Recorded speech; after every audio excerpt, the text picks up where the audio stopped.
चिन्ह चिन्ह सोबत तातडीने निर्णय होणार नसेल तर घड्याळ चिन्ह गोठवा अशी विनंती शरद पवार गटाने केलेली आहे. मला माहिती नसेल मी बघत नाही हे सगळं.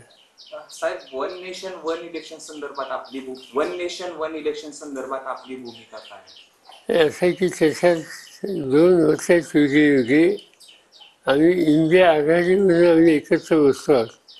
त्याची एकत्रित बैठक घेणार आहोत आणि त्या एकत्रित बैठकीमध्ये आम्ही एका विचाराने याच्यात भूमिका घेणार आहोत. अजूनची बैठक आमची झाली नाही, या अर्ध्या दिवसात होईल. त्याच्यापूर्वी माझ्यासारख्यांनी मतं व्यक्त करणं योग्य नाही. बाकीच्यांना त्यांच्या मताचा अंदाज आम्हाला लोकांना घ्यावा लागेल. केंद्रीय निवडणूक आयोगाचा राज्यांचा दौरा करणार आहे. विधानसभा निवडणुकीच्या पार्श्वभूमीवर हा दौरा होणार आहे. 27 आणि 28 सप्टेंबरला हा केंद्रीय निवडणूक आयोगाचा दौरा होणार आहे.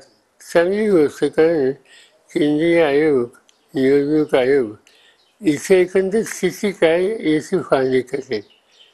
ही एक संधी राजकीय पक्षांना सुद्धा असते, त्यांना काही सूचना, काही त्यांच्याकडे भूमिका मांडायची.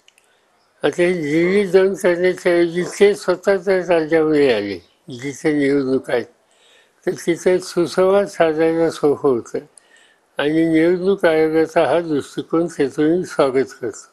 साहेब, दिल्लीच्या मुख्यमंत्री अतिशय झालेल्या 3ऱ्या महिला मुख्य दिल्लीला मिळालेल्या आहेत. कसं बघता या सगळ्या? असं एक